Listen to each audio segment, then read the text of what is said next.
Seja bem-vindo a mais uma edição do Podcast. Hoje temos um tema fundamental para a eficiência na suinocultura: como a nutrição pode potencializar a longevidade e o desempenho das fêmeas de genótipo moderno.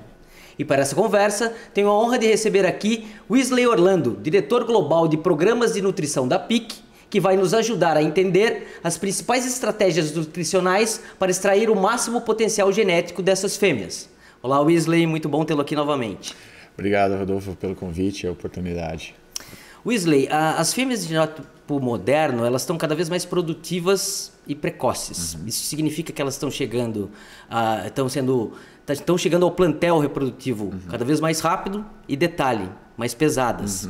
Como é que a nutrição vem trabalhando para que essas fêmeas possam expressar todo o seu potencial genético? É uma excelente pergunta do ponto de vista, exatamente como você falou. Elas crescem mais rápido, chegam a uma idade. E primeiro ponto é uma pergunta que vale muito e as respostas hoje são talvez não tão claras, né? Qual é o limite de idade? Certo. O que a gente sabe hoje é inegociável é o cobrir no segundo cio. Isso é inegociável. Quanto ao peso, a gente fala de 135 quilos mínimo, mas eu acho que ainda é uma coisa que nós vamos ter que caminhar na direção de conhecer um pouquinho melhor isso, mas a gente continua. Eu acho que o peso, o mínimo não é o problema é o limite superior. E a idade, né? Que a idade a gente comenta 200 dias. Para você ter uma ideia quanto isso é importante, se você pegar há 10 anos atrás e falar 230 dias, esses dias eu fiz essa conta com um colega. Nós estamos falando a cada dia, acima de 200 dias, você vai considerar 3 quilos de alimento. Pode colocar o custo do alimento de gestação.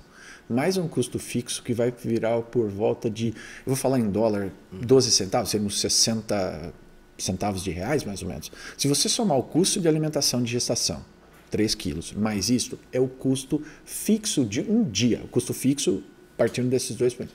Há uma taxa de reposição de 45%, 50%, você vai ver quanto representa um dia dessa fêmea no custo do plantel futuro. Esse é o primeiro ponto. Qual o desafio? A questão é qual é o ponto na nutrição? É que, do ponto de vista de entender essa fêmea, nós precisamos fornecer uma nutrição, alguma coisa que favoreça com que ela cresça, mas que ela não cresça muito rápido. Exato. Do ponto de vista de investigação e pesquisa, nós fizemos uma série de trabalhos nos últimos 5 anos tentando investigar como podemos maximizar.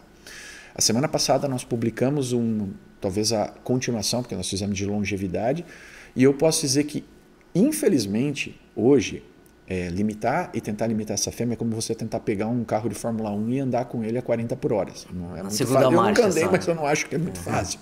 Então, esse é o primeiro ponto. O desafio de pegar uma fêmea que cresce muito rápido e fazer com que ela cresça mais lentamente. Em poucas palavras hoje, eu diria, não maximize o crescimento como um animal de engorda. Ele não é um animal de engorda, ele tem requerimentos especiais, por isso que a gente tem uma tabela de recomendação especial para ela, principalmente micronutrição e nutrição mineral, e que seja fornecido a ela o melhor que você tem em termos de ambiente e sanidade, porque ela vai ter que estar ali no sistema ao menos 3 partos para se pagar. E, Wesley, uma curiosidade que eu tenho, por que a nutrição é tão importante para a longevidade das fêmeas? Do ponto de vista não é diferente um humano e um suíno. Por que a nutrição? Você pensa hoje, e para mim, até um ponto de vista de até chocar, essa série desse trabalho que eu comentei, que a gente publicou, para você ter uma ideia, nós fizemos um trabalho com uso de dietas menos densidade, com mais fibra, na recria, né, no momento do desenvolvimento dessas fêmeas. E o nosso, tanto que o título do trabalho que foi publicado, os 2 trabalhos semana passada, era uso de manipulação de dieta nutricional com o intuito de reduzir a taxa de crescimento. E uma das coisas que eu falei até com a pessoa que apresentou, o pesquisador e um outro colega, eu falei, acho que o título nosso está errado.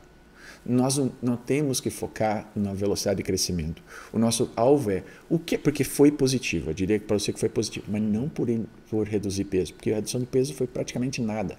É por uma questão de aumentar a capacidade de consumo dessa fêmea no final, pelas alternativas que a gente utilizou. Então, qual a importância? Eu diria para você, fundamental. Se você tem uma fêmea que está bem nutrida, bem preparada, ela vai produzir, vai expressar o potencial genético dela e vai estar dentro do ciclo por um tempo suficiente. Eu digo que quanto tempo? Eu falo, o tempo que for suficiente para o índice dela ser excelente e ela estiver produzindo como deveria por questão genética. E um outro ponto, diante dessa nova realidade, qual que é a importância de se promover uma boa gestão da condição corporal das fêmeas? O ideal, se você for falar com um nutricionista humano, ele vai considerar duas coisas. Vai considerar o peso corporal e também vai olhar para você como é que é a situação. O problema aqui nas fêmeas hoje é peso, balança, é um negócio praticamente impossível, eu diria. Impossível não, mas vamos pegar no mundo quantos sistemas grandes pesam. Eu conheço talvez 3. E olha que eu ando um pouquinho. Tá? Então eu vou dizer para você 3 que fazem isso de rotina. É custoso, é questão de mão de obra. Nós, nutricionistas, deveríamos, e eu adoraria falar assim, olha, eu vou fazer um programa individualizado por peso. Mas como isso não é possível, a condição corporal ela acaba sendo o que eu posso. A gente tem o caliper, uma ferramenta, e você fazer essa nutrição especificamente por condição corporal, ela é, depois do peso, o segundo melhor. E você vai conseguir correlacionar esse indicador com maximização da produtividade e de robustez da fêmea. Se você pegar desde a criação do caliper até o dia de hoje, o caliper, nossa ferramenta aí, não foi desenvolvida pela PIC, mas falo que foi melhorada aí com a PIC Certamente. e tudo mais, e promovida, eu digo para você que nós conseguimos colocar indicadores de robustez dentro do range ideal de caliper. Então, basicamente isso. Se você olhar para a fêmea e fazer esse manejo de condição corporal e trouxer o maior número de indivíduos ao parto em condição ideal, eu posso estar dizendo que você está dentro, né, como falou o americano, dentro do campo ali de jogo e jogando bem. Quanto maior esse número de fêmeas ideal, melhor você vai estar em termos de produtividade e robustez. E eu queria pegar a sua visão para 2 tendências. A primeira delas é a transição para os modelos de gestação coletiva. Eles trazem alguns desafios, especialmente controle da alimentação e também a disputa pelo alimento, as interações claro. Entre as fêmeas. Sob o ponto da nutrição, como é que você vê essa questão? Eu vejo como um desafio, como você falou, é muito desafiante, porque todo mundo vai pensar, quando fala em gestação coletiva, pensa em máquinas de alimentação, né? Os famosos alimentadores aí, ISF no inglês, aí do Electronic Self-Feeding, né? Com tag. Mas isso, claro que existe, mas dentro da realidade de gestação coletiva, esse não é a maioria. Vai ser 10, 15%. Nos Estados Unidos, a última vez que eu parei para ver esse número, o número era por volta de 12% dos sistemas coletivos eram isso. Então, quer dizer, é um número muito pequeno ainda. Como nutrir numa baia? O problema todo numa baia é o nutricionista ele quer fazer média, né? Eu e todos os outros nutricionistas, nós adoramos querer falar média. O duro é chegar ali numa baia e falar, olha, você come 2 e você também. Tá? Então, prática, é muito difícil. Mas como fazer? Basicamente passa por agrupamento. Impossível fazer sem que você, de manejo, faça o agrupamento e que identifique animais, por exemplo, que estejam saindo do desvio, ou seja, que se torna um desafio maior, porque às vezes tem grupo grande, por exemplo, quando você tem uma baia pequena, com 10 indivíduos, é fácil manejar. Agora, quando você tem uma baia com 30, 40, fica mais difícil manejar. Mas qual é a única solução hoje? Eu diria para você, observar a condição corporal e tentar identificar um animal que está ficando para trás em termos de condição alimentar ou condição corporal, você tem que tirar e fazer reagrupamento, botar para que ela se recupere. Por quê? Porque nós sabemos que esse animal em subcondição ou condição fraca, ele vai ser tanto menos produtivo quanto maior risco de sair do plantel mais precocemente. E, obviamente, o animal sobre condição também vai ser menos produtivo. Esse é o maior desafio hoje em gestação coletiva. Tem uma pergunta que sempre é feita, né? O senhor me fez, mas uma pergunta ali. E eu tenho que dar mais 100 gramas, mais 200 gramas, eu diria para você que qualquer número que eu te der vai ser completamente tirado de um número que eu não sei. Porque, na verdade, porque a fêmea movimenta mais. Sim, mas ela também tem o fator agrupamento. Eu diria que uma gestação coletiva vai gastar mais ração pelo ponto de vista que você vai ter desperdício, você vai ter um animal ficando para trás. Agora, A condição corporal é mandatória. Se você faz um bom manejo de condição corporal, identifica o animal e trata ele, eu diria para você que mais que eu dizer que é 100 ou 200 gramas mais, é dizer que, na verdade, ela precisa mais e você vai olhar para o indivíduo. Se a granja A e a granja B tiver consumos distintos, é porque simplesmente você está manejando a condição corporal de maneira distinta. E não porque nós chegamos lá e falamos, não, essa granja precisa de mais porque ela tem um sistema de gestação coletiva. Outra tendência, Wesley, é o que vem crescente, é o desmame aos 28 dias. Uhum.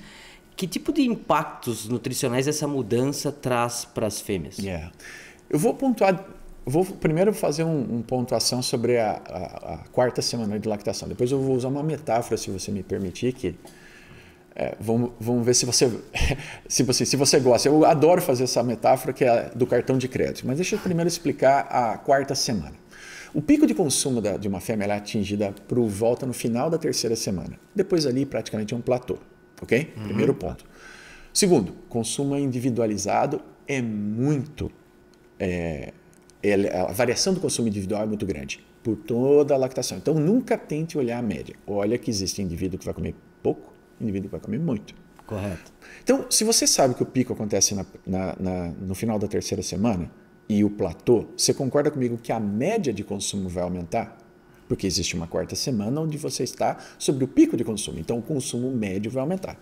Por que eu disse isso? Lembra que eu falei que os nutricionistas, incluso eu, adoram a média? A gente fala assim, bom, se a média de consumo é maior e a fêmea produz menos leite na quarta semana, então eu vou pensar que, como nutricionista, a dieta eu deveria fornecer ela com menos densidade ou não deveria me preocupar com a quarta semana. Mas eu faço a metáfora do cartão de crédito, se você me permitir. Claro. Vamos dizer que de janeiro a março, espero que você não faça isso, mas vamos dizer que de janeiro a março você gaste R$2.000 no seu cartão de crédito. Só um número para ficar fácil na matemática aqui. E você paga todos esses 3 meses, R$1.000, você fica devendo R$1.000. Quanto você deve em março? R$3.000. Só que no mês de abril, por uma sorte, você também gastou os R$2.000. Só que se você foi lá e pagou quanto? Você falou assim, olha, eu vou pagar 1.400. Quanto você ficou devendo no terceiro mês? 600. Perfeito. Por média, você não está devendo mais R$1.000, você está devendo R$900. E você está feliz da vida que agora você deve na média 900. Mas quanto você deve em abril? R$3.600. O que importa no final é o que você deve em abril e não a média. Exato. E esse é o ponto de vista da fêmea. O pessoal fica muito parado na média. A média de consumo é 6 e pouco, porque ela... Mas, na verdade, o que importa é se ela está desgastando ou não na quarta semana. E aí você pode colocar o componente ambiental. Num clima hoje temperado ou em sistemas que estão ambientados, como a gente está aqui nessa sala hoje, eu diria que a quarta semana não tem nada. Não passa exatamente nada. Agora, num ambiente onde você tem estresse térmico e essa fêmea hoje, principalmente desmamando muitos leitões, e aprimir para os mais jovens, principalmente, é óbvio que ela vai desgastar mais. Então, a quarta semana volta do ponto de vista, ela come mais, eu vou fazer mais. Não, para você fazer, não, eu tenho que tomar muito mais cuidado com a quarta semana, porque ela tende a desgastar mais as minhas fêmeas. Ótimo. Eu me alonguei aqui, mas essa metáfora eu adoro fazer ela, porque eu acho que ela explica bem o conceito da quarta semana. Perfeito. E para terminar, Wesley, olhando para o futuro e pensando em longevidade e produtividade, quais tendências nutricionais você enxerga para as fêmeas suínas? Eu olho, eu ainda continuo olhando para o beabá, sabe, do básico. Eu acho que você pode ir para o capítulo mais avançado, mas você não pode nunca sair do básico. Hoje, o melhor que a gente tem é condição corporal por calibre. Eu espero ainda, antes de me aposentar, eu ainda tenho uns anos ainda de chão aí, de ver coisas mais modernas e rápidas. Por exemplo, pensar que smartphone há 2010 era um ou outro que tinha. Hoje você está com o seu telefone fazendo tudo. Eu ainda quero entender que vai se evoluir para imagens, para a questão de tomar decisões mais rápidas, por câmera ou por celular, algum device, algum equipamento que favoreça essas medições. Então, esse é o primeiro ponto. Conhecendo mais, eu vou tomar decisões mais rápidas para robustez. Mas por que eu disse isso do beabá? Condição corporal é ainda a forma melhor que eu tenho de manejar o sistema produtivo caminho, né? E robustez. Antes de falar qualquer coisa, mas e a nutrição? A nutrição vai continuar sendo o ponto que é um balance de custo e um balance de produtividade. Eu sou do ponto de vista, eu fiz aquela conta de quanto custa um dia produtivo na leitoa, que é uma reflexão. Acho que cada um tem que fazer a sua conta. Ah, não, mas 10 dias a mais ela vai aumentar um leitão a mais ou 0,1% na média do plantel. Se você tem esse número e já faz essa conta, eu acho que não tem problema nenhum. O problema é ter segurança no número, né? Então, o ponto de vista de desafio hoje de nutrição da robustez é isso. Olhe a condição corporal, é a nossa melhor ferramenta. A gente sabe hoje que ao lado da genética, que é um componente hoje forte na parte de robustez, o programa de arraçoamento por condição corporal, eu diria que se não é o segundo, é do lado da genética o maior contribuinte aí para a robustez das fêmeas, de melhorar essa robustez. Wesley, gostaria de agradecer muito você ter encontrado um tempinho nessa sua passagem pelo Brasil para nos atender. É sempre muito instrutivo conversar contigo. Obrigado, Rodolfo. O prazer foi meu. Essa edição do podcast vai ficando por aqui. Um abraço a todos vocês e até o próximo programa.